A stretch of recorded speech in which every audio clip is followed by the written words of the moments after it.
ठाकरेंवरील मर्सिडीजच्या आरोपांनंतर आता भडका उडालेला आहे। नीलम गोऱ्हे निर्लज्ज आणि विकृत बाई आहे असा हल्लाबोल संजय राऊतांनी केला आहे। साहित्य संमेलनात गोऱ्हेंनी केलेल्या आरोपांचा राऊतांकडून समाचार घेण्यात आला।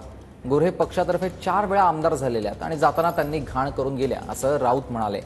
साहित्य संमेलनात झालेल्या चिखलफेकीला पवार देखील जबाबदार आहेत असंही राऊतांनी म्हटलंय। निर्लज्ज बाई आहे, निर्लज्ज, नमक हराम हा शब्द कापायचा नाही। निर्लज्ज हा अनपार्लिमेंटरी शब्द नाही आहे। नमक हराम हा अनपार्लिमेंटरी शब्द नाही आहे। ही त्यांची विकृती आहे, विकृत आहे ती बाई नाही, ती बाई माणूस आहे। तुमची लायकी नसताना 4 वेळा काय तुमचं कर्तृत्व होतं? माझ्या कर्तृत्वावरती मला बाळासाहेबांनी आमदार, तुम्हाला बाळासाहेबांनी आमदार केलं नाही। मी परत सांगतो, अशा घाणेरड्या लोकांना बाळासाहेब आमदार करत नाही। ते का बाईला निर्लज्ज म्हणतोस? लाज नाही वाटत? बाईला निर्लज्ज म्हणतो? आमच्या सारख्याच्या तोंडातून जर शब्द निघला तर काय काय केलं असतं? महिलांचा अपमान झाला आणि हा काय करतोय? अरे ज्या महिलांच्या बरोबर आता बोलायला लावू नका, ज्या महिलांना तुम्ही छेडलंय ना त्यांनी अनेक वेळा सांगितलं की तुम्ही कसं छेडलंय त्यांना। म्हणून निर्लज्ज शब्द हा महिलांसाठी वापरू नका। महिलांचा अपमान करायचा अधिकार तुम्हाला नाही। पुण्यामध्ये, पुणे महानगरपालिकेमध्ये आमचे गटनेते होते अशोक हरनाळ म्हणून, त्यांच्याकडून धमक्या देऊन कोणाकोणाच्या नावावर या बाईंनी कोट्यावधी रुपये गोळा केले। आमचे नाशिकला माजी महापौर आणि शिवसेनेचे आमचे स्थानिक नेते विनायक पांडे,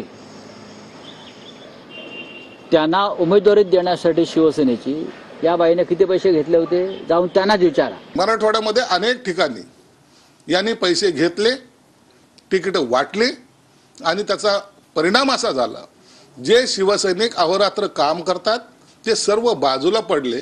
कॉर्पोरेशनचे व्यवहार कसे होतात, कोणत्या हॉटेलमध्ये होतात, कोण कोण असतं त्या तोडीबाजीला, हे सगळ्या गोष्टी सर्वांना माहिती आहेत।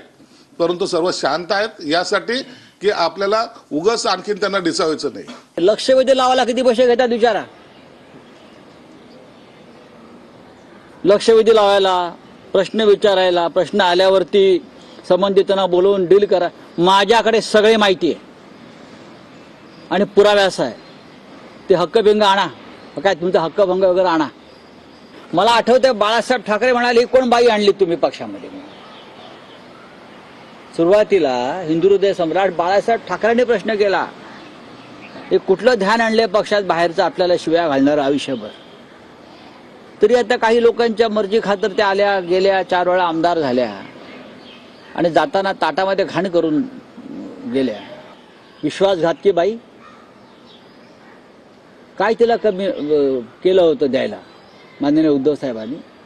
हक्कभंग वगैरे मला धमक्या देऊ नका हो।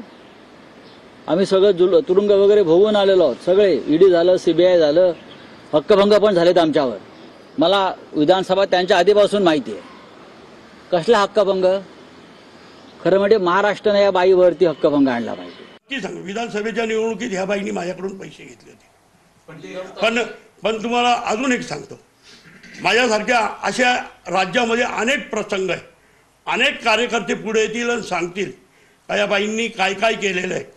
आपण पुण्याचं पण अशोक हरनाळ जो गटनेता होता त्याचं सुद्धा ऐकलं, त्याच्याकडून सुद्धा अशाच प्रकारे पैसे वसूल केलेले। पैशाच्या व्यवहाराशिवाय ही बाई पुढे कार्यकर्त्यांना न्याय द्यायची नाही, हे एवढं सत्य आहे। तुम्ही जर आता आमच्या साहेबांविषयी जर काय बोलणार असेल तर माझ्याकडे कुंडली आहे आणि मी तुम्हाला पूर्णपणे मला ते पुराव्यांशी काढन। मग माझ्या अधिकाऱ्यांना काय केलं, माझ्या अधिकाऱ्यांकडून काय केलं, मला किती हे केलं ते मी सर्व करेन। कारण ठीक आहे ना, आम्ही तर आमचं काय असेल ते आमचं तुमच्या समोरच आहे। आमच्याकडे काही नाही, आजही आम्ही 2 व्हीलरवर आहे, कालही 2 व्हीलरवर होतं आणि उद्याही 2 व्हीलरवर। आम्हाला मोहच नाहीये का